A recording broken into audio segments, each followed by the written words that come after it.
ಮತ್ತೆ ಇವತ್ತು ನಿನ್ನೆ ಯತ್ನಾಳ್ ಅವರ ಮೇಲೆ FIR ಆಗಿದೆ.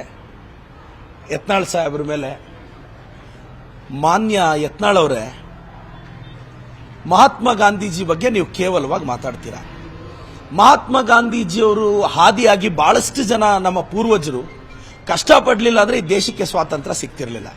ನೀವಲ್ಲೆಲ್ಲೋ ಒಂದು ಕಾರ್ಯಕ್ರಮದಲ್ಲಿ ಹೇಳ್ತೀರಾ ನೀವು ಮಹಾತ್ಮ ಗಾಂಧೀಜಿಯವ್ರನ್ನ ಫಾದರ್ ಆಫ್ ನೇಷನ್ ಆಗಿ ಒಪ್ಕೊಳ್ಳಲ್ಲ ಅಂತ.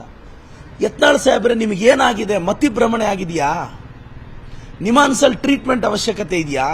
ಇಲ್ಲ ನಿಮ್ಮ ಪಕ್ಷದವರು ಆಚೆ ಹಾಕ್ಬಿಟ್ಟಿದ್ದಾರೆ, ಪಕ್ಷದೊಳಗೆ ಹೋಗಬೇಕು ಅಂತ ಹಿಂಗ ಆಡ್ತಿದ್ದೀರಾ? ಅಲ್ಲರಿ, ನಮ್ಮ ಸಂವಿಧಾನ ಒಪ್ಕೊಂಡಿದೆ, ನಮ್ಮ ಸಂವಿಧಾನ ಗೌರವ ಕೊಟ್ಟಿದೆ. ಆ ಬಿಜೆಪಿಯವ್ರು ನೋಡಿದ್ರೆ ಮಹಾತ್ಮ ಗಾಂಧೀಜಿಯವರ ಹೆಸರು ತೆಗಿತಾರೆ, ನೀವು ನೋಡಿದ್ರೆ ಮಹಾತ್ಮ ಗಾಂಧೀಜಿನ ಫಾದರ್ ಆಫ್ ನೇಷನ್ ಅಂತ ಒಪ್ಕೊಳ್ಳಲ್ಲ ಅಂತಾರೆ. ಸರ್, ನಿಮ್ ಫಾದರ್ನಾದ್ರೂ ನೀವು ಫಾದರ್ ಅಂತ ಒಪ್ಕೊಂತೀರಾ ಇಲ್ವಾ? ಯತ್ನಾಳ್ ಸಾಹೇಬ್ರೆ, ನೀವು ಮಹಾತ್ಮ ಗಾಂಧೀಜಿನ ಫಾದರ್ ಆಫ್ ನೇಷನ್ ಅಂತ ಒಪ್ಕೊಂತಾ ಇಲ್ಲ, ನಿಮ್ ಫಾದರ್ನಾದ್ರೂ ಫಾದರ್ ಅಂತ ಒಪ್ಕೊಂತೀರಾ ಇಲ್ವಾ ಅಂತ ಸಾಮಾಜಿಕ ಜಾಲತಾಣದಲ್ಲಿ ಕೇಳ್ತಿದ್ದಾರೆ. ನಾನು ಕೇಳ್ತಿಲ್ಲ. ನಿಮ್ಮ ಉತ್ತರ ಏನು ಯತ್ನಾಳ್ ಅವರೇ? ಏನು ತಲೆಗಿಲೆ ಕೆಟ್ಟಿದ್ಯಾ? ಬಾಯಿಗೆ ಬಂದಂಗೆ ಸಿದ್ದರಾಮಯ್ಯ ಸಾಹೇಬ್ರ ಬಗ್ಗೆ ಮಾತಾಡ್ತೀರಾ, ಬಾಯಿಗೆ ಬಂದಂಗೆ ನಮ್ಮ ರಾಹುಲ್ ಗಾಂಧೀಜಿ ಅವ್ರನ್ನ ಮಾತಾಡ್ತೀರಾ, ಬಾಯಿಗೆ ಬಂದಂಗೆ ನಮ್ಮ ಸರ್ಕಾರನ ಮಾತಾಡ್ತೀರಾ. ಆ JCB ಪಂಚರ್ ಆಗಿ ಎಷ್ಟು ದಿನ ಆಯ್ತು? ಯತ್ನಾಳ್ ಅವರೇ, ಬಾಯಿ ಮುಚ್ಕೊಂಡಿರ್ಬೇಕು, ಬಾಯಿಗೆ ಬೀಗ ಹಾಕೋಬೇಕು.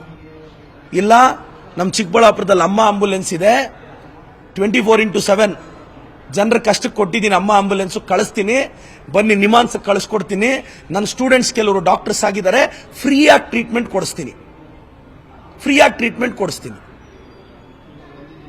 ಏನ್ ಯತ್ನಾಳ್ ಸಾಹೇಬ್ರೆ, ನೀವು ಬಾಯಿಗೆ ಬಂದಂಗೆ ಮಾತಾಡ್ತೀರಾ. ಯತ್ನಾಳ್ ಅವರೇ, ಬಾಯಿ ಮುಚ್ಕೊಂಡಿರ್ಬೇಕು. ಬೆಳಗ್ಗೆ ನಿಮ್ಮ ಮೇಲೆ FIR ಆಗಿದೆ ಅಲ್ರಿ, ನಿಮ್ಗೇನ್ ಬಾಯಿಗೆ ಲಗಾಮ್ ಇಲ್ದೆ ಮಾತಾಡ್ತೀರಾ? ಅವೆಲ್ಲ ಹೋಯ್ತ್ರಿ, ಸುಮ್ನೆ ಪಾಪ ಯಾವ್ದೋ ಕಾರ್ಯಕ್ರಮಕ್ಕೆ ಹೋಗಿರ್ತೀರಾ, ಅಲ್ಲಿ ಜನ ಸೇರಿರ್ತಾರೆ, ಹೋಗ್ಬಿಟ್ಟು 4 ಭಾಷಣ. ನಾನು ಮಾತಾಡಿದ್ರೆ ನಿಮಗಿಂತ ಜಾಸ್ತಿ ಚಪ್ಪಾಳೆ ಶಿಳ್ಳೆ ಬರುತ್ತೆ ನನಗೆ. ಸುಮ್ನೆ ಯುವಕರನ್ನ ಉದ್ವೇಗ ಮಾಡಿ ಅವ್ರ ಮೇಲೆ ಅವ್ರಿಗೆ ತೊಂದರೆ ಆಗಂಗ್ ಮಾಡಬೇಡಿ. ಏನೋ ಮಾತಾಡಿದ್ರೆ JCB 28ಕ್ಕೆ ಅದೇನೇನೋ ಆಗೋಗ್ತಿರಂತೆ. ಯಾವತ್ತೋ ಪಾಪ ವಾಜಪೇಯಿ ಅವ್ರ ಕಾಲದಲ್ಲಿ ಅದೆಂಗೋ ಅಪ್ಪಿ ತಪ್ಪಿ ಒಂದ್ಸಲ ಮಿನಿಸ್ಟರ್ ಆದ್ರಿ, ನಂತರ ಏನಾಯ್ತು ನಿಮ್ಮ ಕೈಯಲ್ಲಿ? ನಿಮಗೆ ಬಾಯಿ ಚಪಲಾನೆ ನಿಮ್ಮನ್ನ ಈ ತರ ಮಾಡಿರೋದು. ಯತ್ನಾಳ್ ಸಾಹೇಬ್ರೆ, ನೀವು ಹಿರಿಯರು, ನಾನು ಕೇಳ್ತಾ ಇರೋದು ಇಷ್ಟೇ. ನೀವು ಮಹಾತ್ಮ ಗಾಂಧೀಜಿನ ಫಾದರ್ ಆಫ್ ನೇಷನ್ ಅಂತ ಒಪ್ಕೊಳಕ್ ರೆಡಿ ಇಲ್ಲ, ನಿಮ್ ಫಾದರ್ನಾದ್ರೂ ಫಾದರ್ ಅಂತ ಒಪ್ಕೊಂತೀರಾ ಅಂತ ಸಾಮಾಜಿಕ ಜಾಲತಾಣದಲ್ಲಿ ಕೇಳ್ತಿದ್ದಾರೆ. ನಾನು ಹೇಳ್ದೆ ಹಂಗೆಲ್ಲ ಮಾತಾಡಬಾರ್ದ್ರಿ, ಅವ್ರು ಹಿರಿಯರಿದ್ದಾರೆ, ಅವ್ರಿಗೇನೋ ಬುದ್ಧಿ ಇಲ್ಲ, ಚಿಕ್ಕ ಮಕ್ಕಳ ತರ ಆಡ್ತಾರೆ. ನೀವು ಸೋಷಿಯಲ್ ಮೀಡಿಯಾದಲ್ಲಿ ನಿಮ್ಗೇನಾಗಿದೆ ಅಂತ ಕೇಳಿದೆ. ಮತ್ತೆ ನಾನು ಆರೋಪ ಮಾಡ್ತಿರೋದಲ್ಲ ಯತ್ನಾಳ್ ಅವ್ರ ಮೇಲೆ, ನಾನು ತುಂಬಾ ಸಾಂಪ್ರದಾಯಿಕ ಸೌಜನ್ಯವಾಗಿ ಕೌಂಟರ್ ಮಾಡೋನು. ಮೇಡಮ್, ಅದು ಮೋಸ್ಟ್ಲಿ ನೀವು ಪ್ರಶ್ನೆ ಕೇಳಿದಾಗ ನನ್ನ ಗಮನಕ್ಕೆ ಬಂದಿದೆ. ಅದು ಮೋಸ್ಟ್ಲಿ ಅದು ನನಗೆ ಗೊತ್ತಿಲ್ಲ, ಆರೋಗ್ಯ ಇಲಾಖೆದು ಏನು ವಿಚಾರ ಅಂತ ನನ್ನ ಗಮನಕ್ಕೆ ಬಂದಿಲ್ಲ, ತಿಳ್ಕೊಂಡು ಹೇಳ್ತೀನಿ. ಅಂಥದ್ದೇನಾದ್ರೂ ಇದ್ರೆ ಕನ್ನಡಕ್ಕೆ ಮೊದಲ ಆದ್ಯತೆ. ನಮ್ಮ ಒಂದೇ ಒಂದು ಭಾಷೆ, ನಮ್ಮ ತಾಯಿಯ ಭಾಷೆ, ನಮ್ಮ ಮಣ್ಣಿನ ಭಾಷೆ, ನಮ್ಮ ಬದುಕಿನ ಭಾಷೆ ಕನ್ನಡ ಒಂದೇ.